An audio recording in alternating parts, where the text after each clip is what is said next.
क्या डीएम कार्मिक के साथ भी डीएफ को फील करता है? अगर डीएम कार्मिक के साथ है तो क्या वो डीएफ को अब भी महसूस करता है?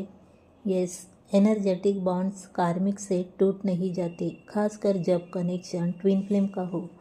डीएम को अचानक ट्रिगर्स आते हैं, मेमोरीज फ्लैश होती है, इनर रेस्टलेसनेस बढ़ती है, क्योंकि कार्मिक एनर्जी डीएफ की डिवाइन फ्रीक्वेंसी को रिप्लेस नहीं कर सकती। कभी कभी डीएम सबसे दूर होता है पर आपकी एनर्जी सबसे पास होती है। क्या आपने कभी उसे एनर्जेटिक पुल भेजा है? क्या डीएफ का चुप हो जाना डीएम को जागने पर मजबूर करता है? जब डीएफ साइलेंट हो जाती है, क्या तब डीएम जागने लगता है? हाँ, साइलेंस क्रिएट्स अ वैक्यूम जिसमें डीएम खुद की सोल से टकराता है। वो सडनली एंग्जाइज, कंफ्यूज और लॉस्ट महसूस करता है, क्योंकि आपकी एनर्जी अब फ्लो नहीं कर रही। अब उसे खुद से मिलना पड़ता है और आपकी एब्सेंस में ही उसे आपकी वैल्यू दिखती है। डीएफ की चुप्पी डीएम के अवेकनिंग की घंटी बन जाती है। ट्विन फ्लेम हार्ट चक्रा एक्टिवेशन के संकेत। ट्विन फ्लेम के साथ जुड़ते ही हार्ट चक्रा क्यों खुलता है? कॉमन साइंस: दिल भारी या हल्का लगना, अचानक इमोशनल हो जाना, सीने में कंपन या गर्माहट। अनकंडीशनल लव की फ्लो शुरू होती है, जो लॉजिकल नहीं सिर्फ सोल से चलती है। यह चक्र ब्लॉक भी हो सकता है जब पेन या फियर जागता है। ट्विन फ्लेम दिल के दरवाजे खोल देता है जिसे आप बंद करना भूल चुके थे। क्या आपने ये साइन महसूस किए हैं? ट्विन फ्लेम का ड्रीम में आना क्या दर्शाता है? वो बार बार सपनों में क्यों आता है? ड्रीम्स एनर्जेटिक मीटिंग प्लेस जहाँ सोल लेवल पर बात होती है। कारण: unspoken messages, soul reminder, telepathic connection. कभी कभी ये एक स्पिरिचुअल होता है कि जर्नी अब एक नए फेज में है। ड्रीम्स वो जगह है जहाँ सेपरेशन नहीं होता, बस सोल से सोल मिलता है। क्या आपके सपनों में भी वो आता है? क्या डीएम को डीएफ की एनर्जी विड्रॉल फिजिकली महसूस होती है? जब डीएफ अपनी एनर्जी वापस ले लेती है तो डीएम को क्या होता है?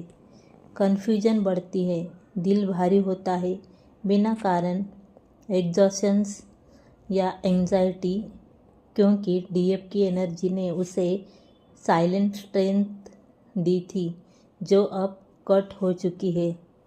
डीएम को खुद पर फोकस करना पड़ता है बिना उस डिवाइन सप्लाई के। एनर्जी विड्रॉल से साइलेंस आता है पर उसके अंदर बहुत कुछ टूटता है। क्या ट्विन फ्लेम जर्नी के बीच सोलमेट आ सकता है? क्या ट्विन फ्लेम कनेक्शन के बीच सोलमेट आ सकता है? यस, जब सेपरेशन होता है यूनिवर्स आपको हीलिंग कंपेनियन भेज सकता है। सोलमेट्स पीसफुल लव देते हैं, इनर क्लैरिटी लाते हैं, हार्ट ओपन रखने में मदद करते हैं, लेकिन वे ट्विन फ्लेम की जगह नहीं लेते। वो ब्रिज होते हैं, डेस्टिनेशन नहीं। सोलमेट आपको पकड़ता है जब तक ट्विन फ्लेम आपको ढूंढ नहीं लेता। क्या आपकी जर्नी में भी कोई सोल कंपेनियन आया? क्या ट्विन फ्लेम जर्नी में सेकेंड सेपरेशन भी होता है? क्या ट्विन फ्लेम जर्नी में एक बार से ज़्यादा सेपरेशन होता है? हाँ, कई बार यूनियन के बाद भी एनर्जेटिक मिसमैच या ईगो क्लैश की वजह से दोबारा सेपरेशन आ सकता है। ये सेपरेशन पनिशमेंट नहीं बल्कि डीपर हीलिंग और अलाइनमेंट के लिए होता है। जो बातें पहली बार नहीं सीखी वो सेकेंड सेपरेशन में सामने आती है। हर अलगाव आपको खुद के और करीब लाता है, बशर्ते आप इससे डरे नहीं, सीखे। क्या आपने भी दोबारा सेपरेशन अनुभव किया है? क्या डीएम को भी रिपीटिंग नंबर्स दिखते हैं? क्या डीएम को भी एंजल नंबर्स दिखते हैं? यस, चाहे वो उन्हें समझे या नहीं। यूनिवर्स दोनों सोल्स को साइंस भेजता है। 1111 222 717। डीएम को ये नंबर्स कन्फ्यूज़न या क्यूरियोसिटी के साथ दिखते हैं। जब डीएम अवेकनिंग में होती है तब डीएम को भी एनर्जेटिकली क्लूज मिलने लगते हैं। साइंस डिवाइन मैस्कुलाइन को भी जगाते हैं, पर अक्सर वो उन्हें दिल से नहीं दिमाग से देखते हैं। क्या आपको साइन मिलते हैं? मिलने के साथ वो भी शिफ्ट हुआ? क्या सरेंडर के बाद पेन ख़त्म होता है? अगर मैंने सच्चे दिल से सरेंडर कर दिया तो क्या दर्द ख़त्म हो जाएगा? सरेंडर का मतलब है पेन को पकड़ना नहीं, फ्लो में भेज देना। पेन नहीं मिटता, पर उसका ग्रिप आपके दिल पर धीरे धीरे ढीला पड़ने लगता है। सरेंडर के बाद आता है एक्सेप्टेंस, पीसफुल साइलेंस और अनकंडीशनल लव। सच्चे सरेंडर के बाद दर्द याद रह जाता है, पर वो अब आपको तोड़ता नहीं। क्या आपने वो शांति महसूस की है? क्या ट्विन फ्लेम के टेलीपैथी को वो कॉन्शियसली फील करता है? क्या डीएम अपने इमोशंस छुपाता है या समझ नहीं पाता?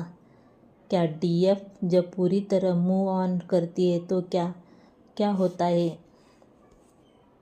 क्या ट्विन फ्लेम जर्नी में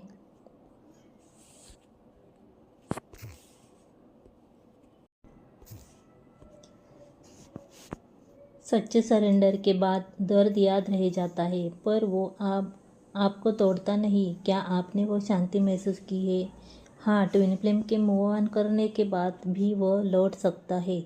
इसका कारण यह है कि ट्विन फ्लेम कनेक्शन सिर्फ 3D सामान्य दुनिया से नहीं, बल्कि 5D आध्यात्मिक और आत्मिक स्तर से जुड़ा होता है। जब डिवाइन फेमिनाइन या डिवाइन मैस्कुलाइन में से कोई एक मूव ऑन करता है, तब भी यह रिश्ता पूरी तरह से ख़त्म नहीं होता।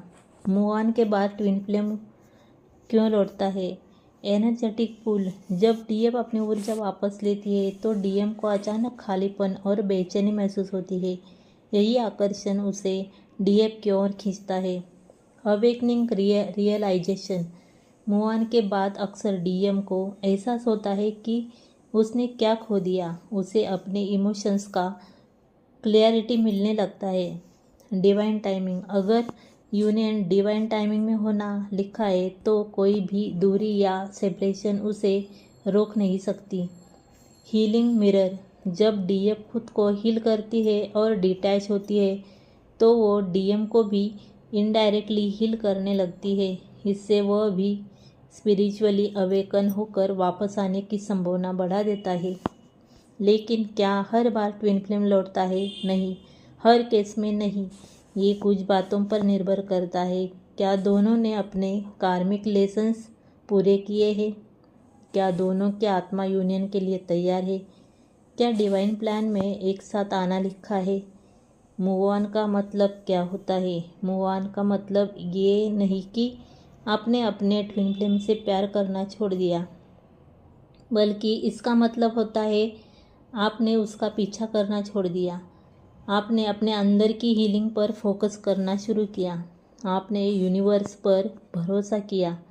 जब आप वास्तव में अनअटैच्ड एट लविंग स्थिति में पहुंचते हैं, वहीं से लौटने की प्रक्रिया शुरू हो सकती है।